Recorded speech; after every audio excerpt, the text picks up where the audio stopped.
Welcome to the Dynamic Radiologist Podcast, where we feature leading experts in healthcare. And now, here's your host, Dr. Stephen Brownstein.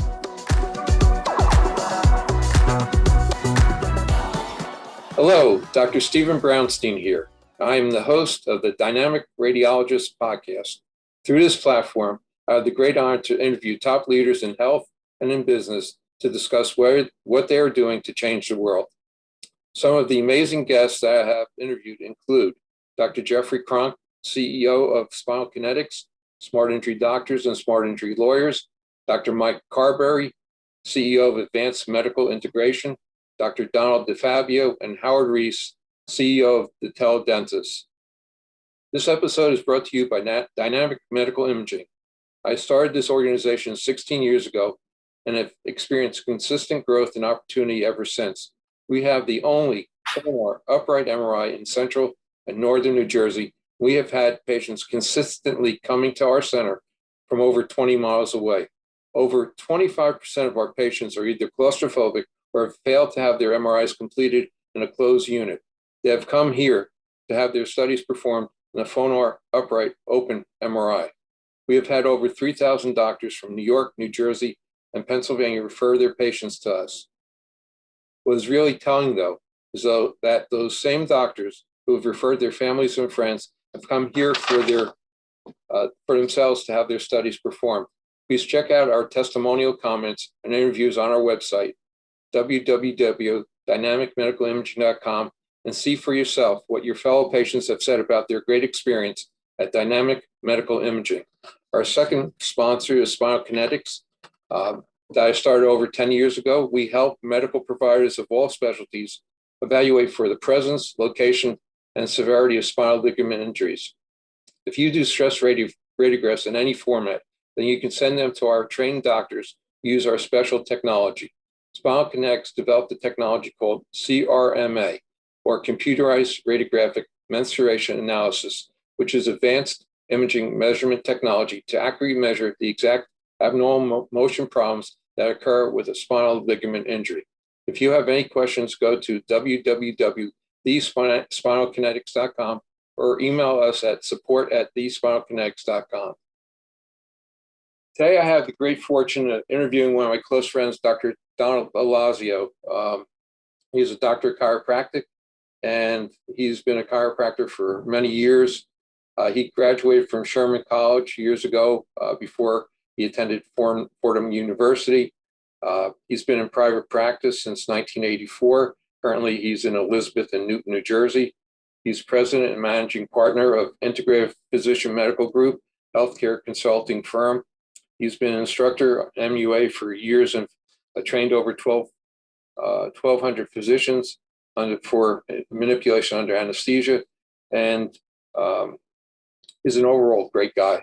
And we're going to spend, before I forget, he's also a contributor of manipulation under anesthesia, concepts in theory and application, and he was a contributor to the publication of MUA guidelines in the National Governmental Clearinghouse by the U.S. Department of Health and Human Services. Don, good morning. Good morning, sir. How are you doing? So what got you into chiropractic? Well, great question.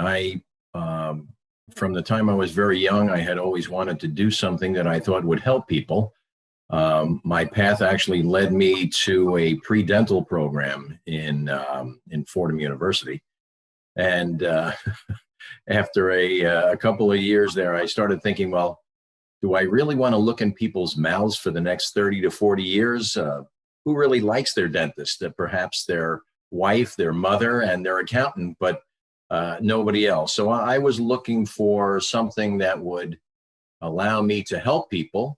There was, of course, medicine, but I was not really big on doing certain things with the body in an emergent situation. I would be fine, and then afterwards I would fall apart because I think I'm a bit of an empath. And because of that, it led me to chiropractic. One of my friend's brothers was a chiropractor, and ultimately that led me to chiropractic. I saw it was something that would really benefit people. The most important thing to me about it was that it made sense. And So I had the best of both worlds, something that was reaching a purpose in my life for helping people, and something that actually made sense and worked. That's great. Usually I've been friends with the chiropractic profession since 1980, and usually it's chiropractors went into that because they either had their own experience where they went to a chiropractor and it helped them, or a family or a friend was in the profession and introduced them to it. So you're definitely right on board with that. So after chiropractic school, you developed an interest in manipulation under anesthesia, or MUA. What brought you to MUA, and what was your path to that? Well, again, just it's interesting. I think when you follow your passion, in my case, I feel like the Lord leads me to opportunities to express that. And so I practiced. First, I started out as Dean of Continuing Education at Sherman College for about a year. I left that because I said, I want to take care of people. I don't want to take care of the school, So I came back up to New Jersey. I went into private practice here and was in practice for about 12 years and built a decent practice. I was seeing about 50, 60 patients a day. And various circumstances, things. I got tired of being cold. For some reason, New Jersey seems to be cold in the winter, and cold in the spring, and cold in the fall, and sometimes even cold in the summer. So I enjoy being warm. And so I sold my practice. I moved to Florida, and I had the opportunity to be introduced to a number of different things. One thing that you and I had shared was vestibular testing and rehab. And, through various relationships and marketing, so on and so forth, I was introduced to MUA. And again, it's one of those things that really seem to make sense for patients. When patients are injured, or when patients are suffering from chronic pain or range of motion issues, things like that, what do you do with them? They can have injections, they could have surgery. Surgery seems to further generate more fibrotic tissue or scar tissue in the healing process. What do you do with those patients? So ultimately, through some relationships, I learned about MUA. I took the course with Dr. Bob Gordon, and really fell in love with it. Saw the results, which were dramatic in many cases, most cases. And so I had the opportunity to start instructing, and I've been instructing the procedure for about 17 years now. Great. So describe what MUA is, as far as, take, a patient obviously been examined and treated by another doctor, and they reach an impasse where they have either persistent pain or decreased range of motion. So a doctor that practices MUA examines the patient and determines that, they could benefit from manipulation under anesthesia. So what are the indications why a patient would, have MUA performed on them? Well, I think the first thing to understand is, what is it that MUA is or does? So if a doctor would examine a patient, unless they had background or training in MUA, they wouldn't really say, oh yeah, MUA is a great next step, because most doctors don't really understand or know what it is. So the idea behind the procedure is that in the human body, when we have injuries, as we heal, part of the healing process is the introduction by the body and use of fibrotic tissue or scar tissue. Oftentimes in the class, I'll ask the doctors to raise their hand. How many doctors here believe that scar tissue is a bad thing? And those that are still awake after I'm going through my lecture may raise their hand and say, oh yes, I think it's a bad thing. And the reality is it's a good thing, because it knits us back together again. However, the problem becomes evident when those areas where there's an infiltration of fibrotic tissue, that tissue is not subjected to rehabilitation process, proper range of motion, restoration, stretching exercises, and things like that. So ultimately what happens is you have an influx of fibrotic tissue, which actually decreases the ranges of motion. And it can form in a variety of different places, including muscles, joints. It affects tendons, nerve roots, all kinds of different structures in both the spine and the extremity joints. And so what we do then is we go through the patient's history. We find out what exactly has happened to them, where their injuries are. Have those areas been treated using conservative care, whether it's chiropractic care, physical therapy, or both? Have they had interventional pain procedures, other types of procedures, surgeries even? And then we make a determination as to whether or not that patient would benefit. The term manipulation under anesthesia in many cases has been altered by doctors who have found some resistance from insurance companies, or because the term is actually a misnomer. We don't simply manipulate.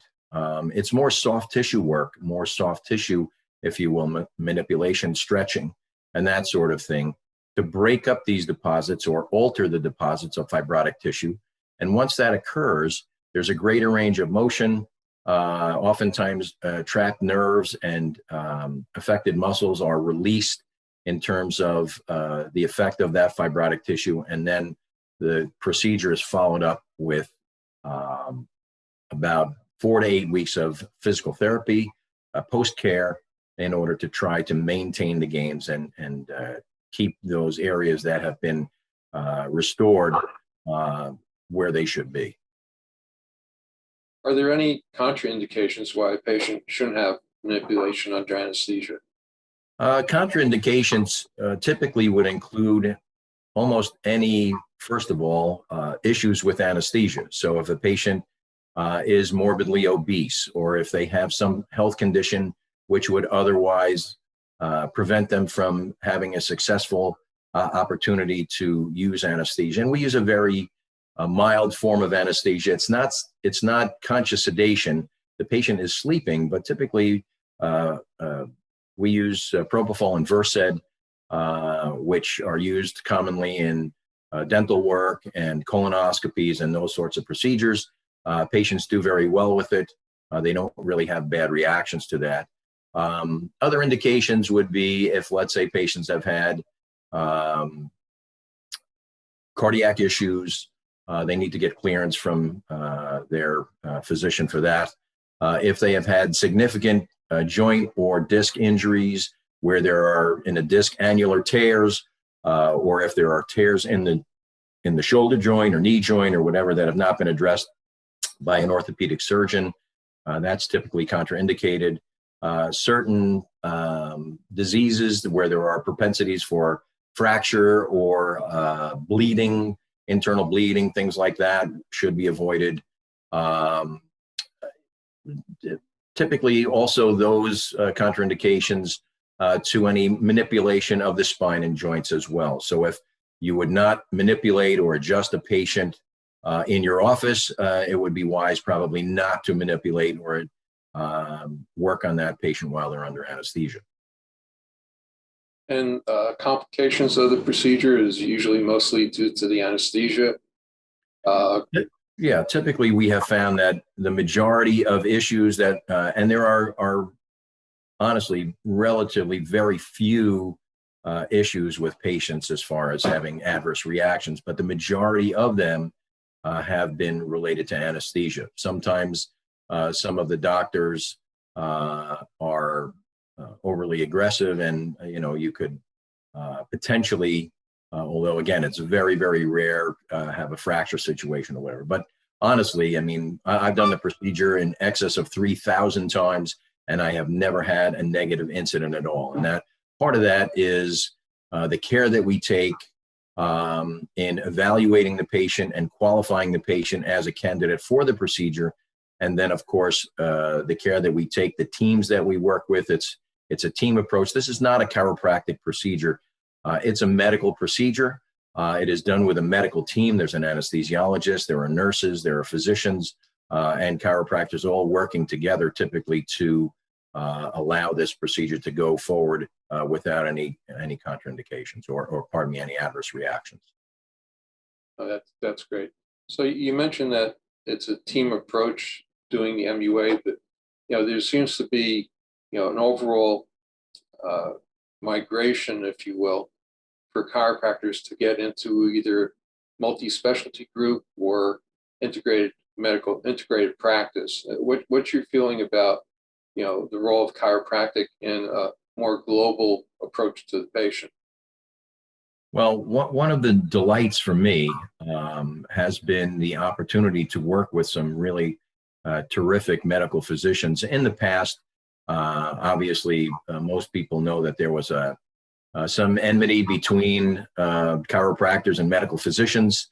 There had been some outlandish claims made by chiropractors, and unfortunately, there have also been many unfounded prejudices against chiropractic by medical physicians. And so it led to some headbutting and some finger pointing and prejudice and things like that. But I think now, as the two professions are working together and seeing how our mutual care for patients is becoming more intertwined, and we can see the benefits of a global, as you put it, or multi-specialty approach, has really benefited the patient quite well. And again, I think that if you're honest in your approach and you understand that what we're about is caring for the patient, then I think, if your ultimate goal is to care for the patient, improve their activities of daily living, their quality of life, reduce suffering, and so on, then I think this is a wonderful opportunity to work together hand in hand to make this happen.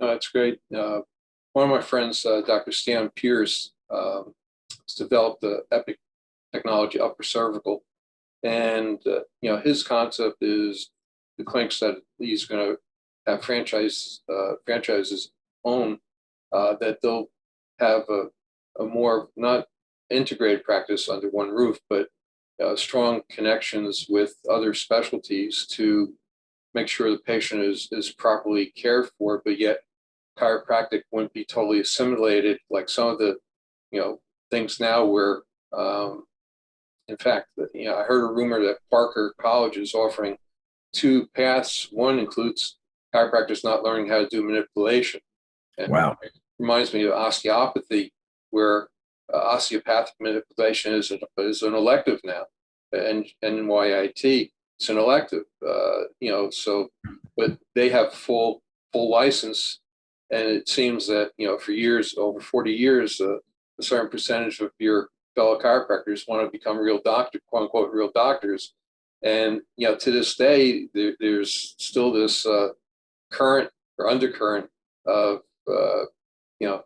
people in your profession not realizing how good your profession is, that you actually, help people get better, enjoy their life better. And, I'm just, concerned as a friend to the profession for over 40 years that what you do best will be somewhat lost going down the road of total assimilation. Well, there is an unfortunate trend that I'm seeing. As you had mentioned, I have an office in Elizabeth, and we see a lot of auto accident cases and slip and fall cases and things like that. And when patients are referred into us, or when they walk in off the street, or they Google us or whatever, and I ask them, have they had any previous chiropractic care? Oh, yes, I had an accident several years ago, and so on and so forth. And they go through our protocols and our treatment program. We have massage therapy. We have a variety of different machines that are therapeutic in nature and not only reduce spasming and pain, but also prepare the patient to be adjusted. And then we go ahead and do our adjustment, which is a spinal manipulation. The patient says, wow, that was really terrific. I've never had that before. And I say, I thought you had chiropractic care. And they said, well, they never did anything like that. The word chiropractic, the term chiropractic, actually comes from a pairing of two Greek words, which actually combine to mean done by hand. So I don't know what care is being offered in many cases under the guise of chiropractic.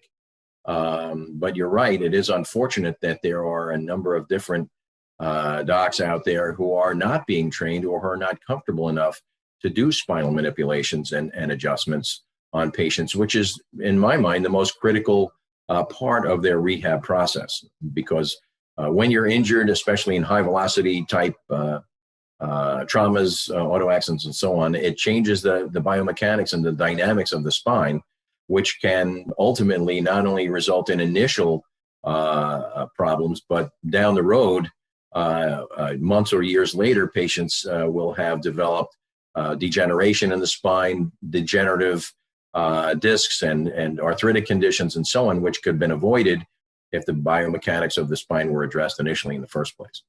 Dr. Palmer said from the top to the bottom, from the inside out. And, I've had both osteopathic and chiropractic manipulation, and I'm still standing. It's definitely useful technology. And, one of the things your profession probably was the best in staying open during this COVID pandemic. And as a consequence, you got more positive press, and greater percentage of patients went to chiropractic because most medical offices were closed. So yeah, we were fortunate. We only missed 5 days in the office, and that time was spent preparing, getting PPE things, equipment, and so on, gloves and masks and thermometers and so on and so forth, cleaning agents and that sort of thing. And we went right back to work. Thank the Lord, we have had no issues whatsoever. We only had to turn one patient away because they had a high temperature. But other than that, we've been able to continue to see patients. The biggest drawback was the patients were afraid to go outside. But once they realized that we were there, we were open, and we were taking, preventative measures and cautious measures to make sure that their health and safety and the health and safety of our staff was protected. They came back in droves, and it's been a wonderful thing. That's great. So if patients want to find you and doctors want to learn more about MUA, what's the best way for them to get hold of you? They can call me anytime. My cell is always available. That's 862-268-3500. If they just Google us online, just Google my name, Dr. Donald Olazio. You'll see there's some classes available. We have a website, MUAcertification.com, which docs can go and see some videos and get some background information on MUA. Otherwise, as I said, just Google the name and it'll pop up. We're readily available. Or they can Google the practice in Elizabeth and call there. I always have the calls forwarded to my cell anyway from the office. So if patients need us or people need to contact us in any way, they can do that. That's great. Well, first of all, I want to thank you for your friendship and your support for all these years. It's been, almost, I don't know, close to 20 years. And, it's been a great friendship. And again, your support through all these years has been wonderful. And I appreciate it. And, stay safe and stay well, and we'll be in touch. And anything I can do, I'm always here for you. Thanks. Same here. I mean, I to be honest, I do appreciate the expertise that you have and the reads that you do with MRIs and X-rays and so on. But not only that, the facility that you run, we have had a number of patients who have had, as you had mentioned earlier, claustrophobic experiences and real fears about going into not only closed units, but I'll put it in quotes, open MRI units that really are not what they consider to be open. And the fact that you have been a pioneer, if you will, in this particular technology and been able to offer patients standing and seated MRIs, which give them comfort, but not only that, the reads are really terrific. The results are great. And so I appreciate not only the friendship, but the level of expertise that you and your staff have been able to forward us over the last 20 years or so. Thank you, my friend. I really appreciate that. And enjoy the rest of the summer, but I'll probably be talking to you a number of times before September comes around. Very good. Very good. Thanks for having me on. I appreciate it, and I'll talk to you soon. My pleasure. Take care, my friend. You too, sir. Bye-bye. Bye.